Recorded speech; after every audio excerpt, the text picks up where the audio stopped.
Kita imajinasikan suasana ketika Ramadan turun Al-Quran. Supaya kita tahu bulan Ramadan ini bulan yang di langit itu sibuk banget loh. Malam Ramadan pertama di langit itu hiruk pikuknya tuh luar biasa. Euforianya tuh luar biasa. Gembira semua langit tuh. Sampai surga dibukain satu pintu yang tidak dibuka kecuali di bulan Ramadan. Dan pohon-pohon di surga itu dihias oleh Allah seperti kita menghias taman dengan lampu-lampu di atas pohon. Jadi surga di bulan Ramadan itu kelap-kelip, indah sekali. Tanpa itu aja udah indah surga teh. Saking indahnya surga, Nabi kan pernah melihat surga ketika lagi sholat ya. Kalau nggak salah lagi sholat gerhana matahari. Allahu Akbar, tling gitu. Allah buka tabir, kalau bahasa kita itu dikasih kayak 4D gitu kan. Tiba-tiba Nabi ngelihat sesuatu yang lain. Allah bukakan tabir hijab surga sehingga Nabi melihat surga dari jarak yang sangat dekat. Saking dekatnya seolah-olah hanya dengan melangkah beliau bisa metik buah anggur di dalam surga. Nabi lagi sholat nih, Allah bukakan hijab, Nabi ngelihat surga, ada anggur yang bergelantungan dan gemes banget pengen dipetik saking kerennya nih anggur, saking ranum banget. Nabi berjalan lagi sholat menuju ke depan dan pengen ngeraih anggur. Lalu Allah tutup hijab itu, dibukalah hijab neraka, Nabi langsung mundur ke belakang sampai mentok ke sahabat di shaf pertama karena melihat isi neraka. Ini artinya surga nggak dihias saja tuh udah keren. Nggak dihias saja Allah sampai mengatakan bahasa-bahasa tentang surga itu di dalamnya lu'lu, marjan, segala macam. Di dalamnya ada banyak perhiasan-perhiasan. Belum lagi nanti bahasanya mudhammatan. Ada jenis surga yang hijau tua. Hah? Surga hijau tua maksudnya apa? Surga yang lebat dengan pohon-pohonnya. Ini berarti surga kayak Amazon kalau di dunia. Hutannya lebat banget dan itu buat anak-anak yang anak-anak gunung lah ya. Yang senang-senang gunung tuh ada mudhammatan ayatnya. Saya lagi nyari-nyari surga yang ada ombaknya yang mana gitu. Yang ada mudham. Kenapa surga identik dengan gunung, kebun, rumah, pasangan? Yang pasti pasangan itu yang penting sih. Karena ada kebun, gunung, segala macam sendiri agak-agak garing juga ya. Dan insya Allah di surga itu nggak ada jomblo, tetap hashtag. Mudhammatan. Jadi anak-anak Wanadri ini coba baca Ar-Rahman dan coba bedah lagi ayat mudhammatan. Surganya hijau tua.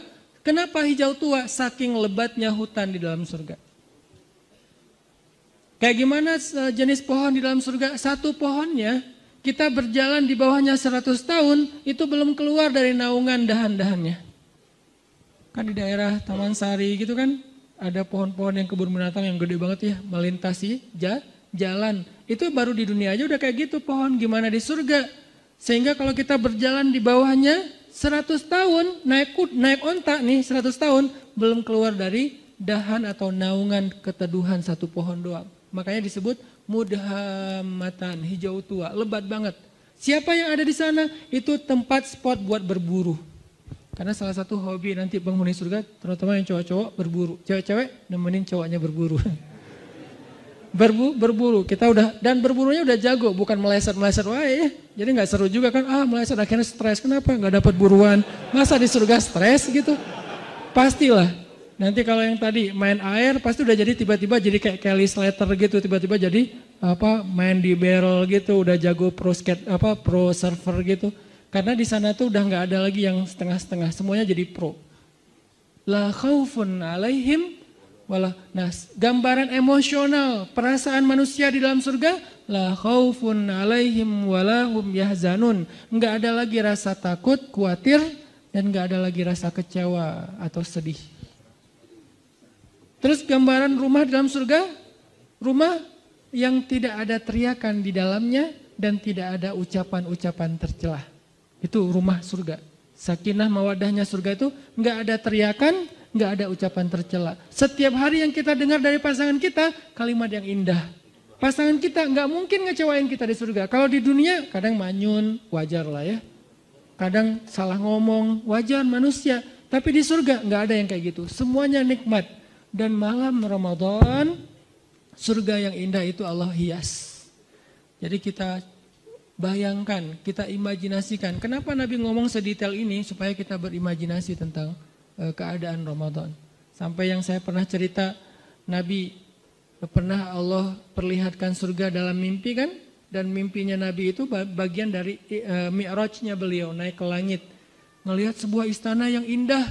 Istananya tembus pandang, jadi kayak kaca gitu.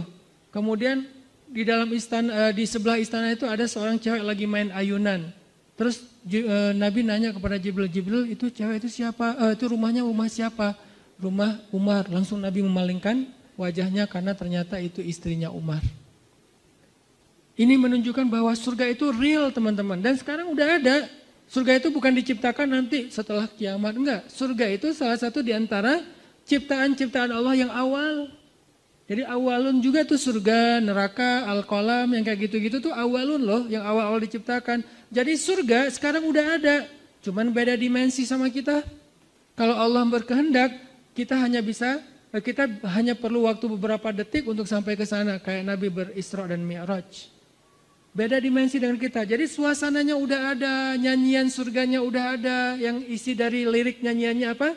Salaman salam, salaman salam. Semua nyanyiannya kalimatnya adalah keselamatan, keselamatan, baik, baik. Nggak ada kalimat-kalimat yang jelek di dalamnya. Ini artinya Ramadan adalah bulan yang sangat istimewa di sisi Allah. Sehingga kita hayati itu teman-teman. Itu yang kedua. Yang ketiga yang ada 4 yang kita cari dalam traveling. Yang ketiga adalah bangun mood.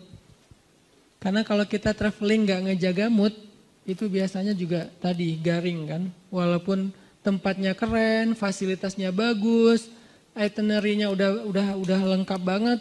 Tapi karena kita nggak mood, kenapa nggak mood? Bisa jadi tadi sakit hati, baper, bete, ada haters di followers kita, ada yang komen negatif ke kita di akun.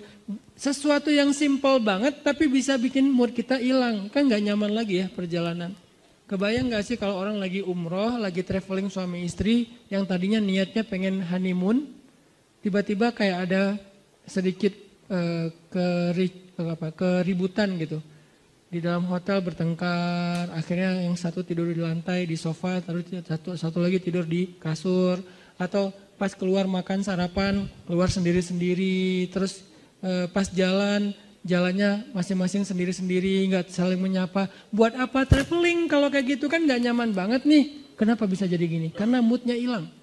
Nggak sedikit loh orang yang berangkat umroh, sampai di sana malah diam-diaman. Yang tadinya udah happy-happyan, kita umroh pertama nih berdua, sampai di sana ada masalah sepele, akhirnya diam-diaman. Mungkin masalah sepelenya apa? Katanya tadi nungguin saya di pintu, saya tungguin lama, ternyata udah makan duluan di hotel, akhirnya ngambek misalnya.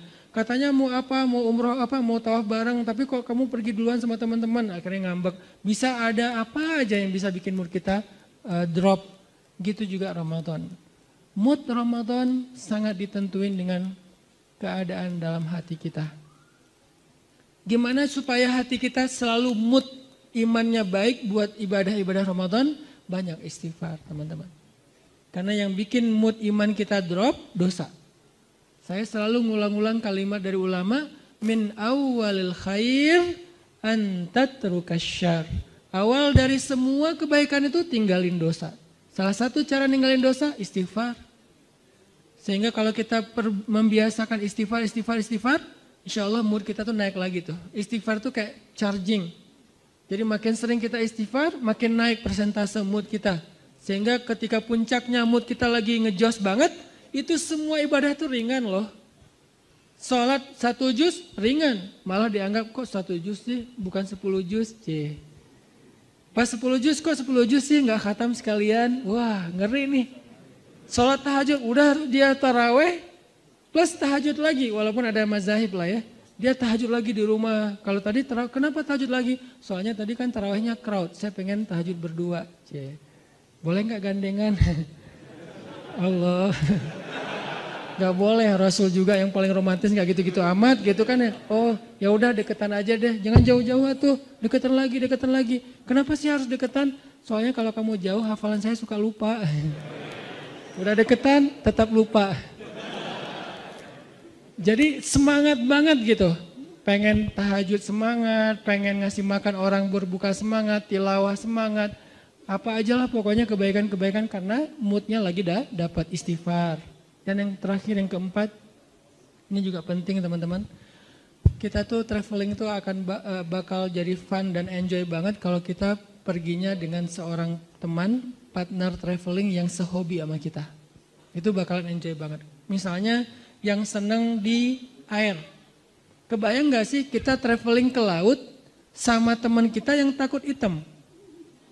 Bete banget kan? Nyemplung yuk. Malas hitam gitu. Kalau saya kan emang gak takut hitam karena udah kagok kan. Ya udah sekalian lah gitu. Saya gitu gak gitu juga tetap aja dibilang hitam. Ya udah kagok lah sekalian hitam gitu.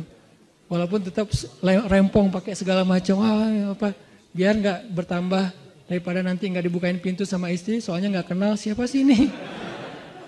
Kebayang kita lagi senang-senangnya main air.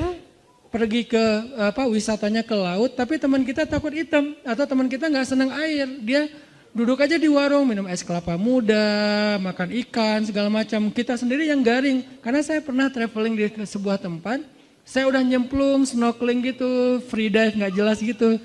Kenapa gak jelas free dive tapi cuma setengah meter gitu, free dive gitu.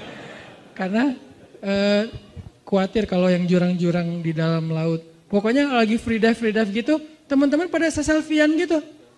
Seru loh ini banyak ikan hias, banyak terumbu karang, oh iya Ustadz bagus. Tampil selfie. Cuman 15 menit saya langsung naik lagi ke boat. Kenapa? Gak seru, garing banget. Masa saya mau jadi sendiri doang di situ di laut, yang lain pada di atas kapal. Ini karena gak dapat partner yang sehobi. Sama kayak kita yang senang gunung, ngajak orang yang malas banget ke gunung. Kedinginan, banyak nyamuk, belum lagi nanti jurik segala macam, khawatir. Masa saya mau ke belakang. Terus bangunin kita, kenapa? Takut gitu kan ya. Kan gak seru banget kan. Belum bagi dia lebay gitu orangnya ke gunung kayak nonton film horor. Dikit-dikit peluk gitu. Ya kalau itu pasangan. Kalau teman kos-kosan gitu kan geli ya. Ini gak sehobi nih sama kita nih ke gunungnya. Jadi gak akan nyaman perjalanan kita trip ke gunung. Atau yang ke mall. Saya sering merhatiin nih kalau lagi nganterin istri ke mall. Apalagi mallnya yang agak-agak rame gitu kayak pasar baru ya. Saya kalau datang ke tempat-tempat yang crowd gitu. Saya perhatiin apa? Wajah bapak-bapak. Itu semuanya kerung gitu. Ibu-ibunya beda banget nih ekspresi antara ibu-ibu sama bapak-bapak kalau di mall teh. Apalagi mallnya yang pasar-pasar gitu kan bapak-bapaknya. Sambil bawa bawa-bawaan gitu istrinya. Istrinya kan gak bawa jadi gak berasa belanja banyak kan. Kayak free gitu. Belum ada apa-apa yang dibeli. Si bapaknya ini apa? Makanya kan ada sunnah Nabi dalam sunnah berbelanja. Salah satunya apa? Suatu hari Nabi lagi belanja bareng dengan Abu Hurairah, ditemenin gitu. Pas Nabi udah beli sesuatu, Abu Hurairah pengen ngambil. Ya Rasul biar saya bawa. Kata Nabi, seorang yang belanja membawa belanjaannya sendiri. Itu sunnah belanja. Kenapa kita bawa belanjaan sendiri? Biar tahu kalau kita udah belanja banyak. Kalau yang bawanya supir, suami atau siapa gitu, kita nggak tahu. Makanya belanja bawaan sendiri. Udah banyak akhirnya males gitu kan. Atau naruh dulu di bagasi mobil balik lagi. Tetap aja. Itu wajah bapak-bapak tuh rata-rata tuh bete banget loh. Kalau di tempat-tempat crowd gitu ya. Semuanya pada bete. Kalau seandainya mereka bisa memilih. Cuman gak dikasih pilihan sama istrinya. Seandainya bisa memilih pasti mereka mau mojok di mana gitu ngopi. Kalau udah dikasih kopi langsung cenghar lagi kan ya. Wah kopi nih. Makanya kalau partner traveling kita nggak sehobi itu nggak bakalan enjoy, pasti nggak nyaman banget. Sebentar udah langsung pengen cus, kenapa? Udah kelihatan ada wajah-wajah bete nih. Mudah-mudahan kita cari partner Ramadan kita. Siapa yang rajin tilawah? Almar'u ala dini khalilih. Seseorang itu tergantung siapa teman dekatnya. Jadi kalau partner traveling Ramadan kita senang tilawah, kita ke bawah. Senang tahajud kita ke bawah. Senang sedekah kita ke bawah, senang kebaikan-kebaikan kita ke bawah. Cari partner traveling yang bisa bikin Ramadan kita lebih semangat, lebih lebih nyaman gitu. Dan mudah-mudahan di akhir Ramadan nanti ada satu kesempatan 10 malam terakhir. Itu kalau saya analogiin dengan traveling teman-teman. Biasanya pas kita traveling kalau dengan pasangan tuh, selalu hari terakhir itu kita nggak barengan. Hari pertama barengan, kedua barengan, terus aja barengan, pegangan tangan kemana-mana nggak bisa lepas gitu. Giliran hari terakhir pasti nggak barengan. Kenapa? Karena masing-masing ngejar target. Nyari oleh-oleh yang belum dapat. Si ibunya nyari oleh-oleh buat teman-temannya, si yang cowoknya juga nyari oleh-oleh buat teman-temannya. Jadi semuanya mencar, hari terakhir biasanya mencar tuh. Masing-masing rampung sendiri-sendiri. Udah kita nanti ketemuan di sini ya, meeting pointnya, udah jalan sendiri-sendiri. Itu analogi sederhana berlaku juga di Ramadan.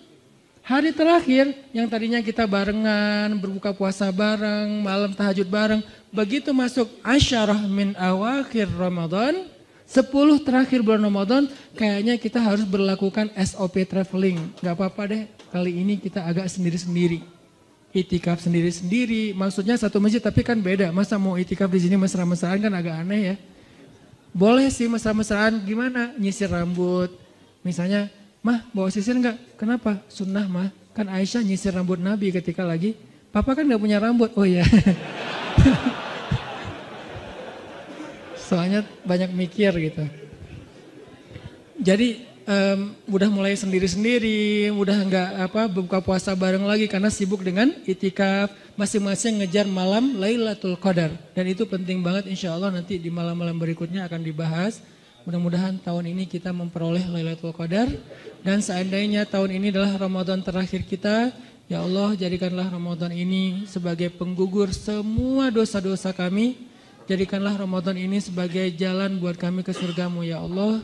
Dan jadikanlah Ramadan ini adalah Ramadan terbaik dalam hidup kami. Semoga Allah memberkahi bulan Ramadan kita. Kullu am wa antum bi khair. Ramadan karim. Billahi taufiq wal hidayah. Wassalamualaikum warahmatullahi wabarakatuh.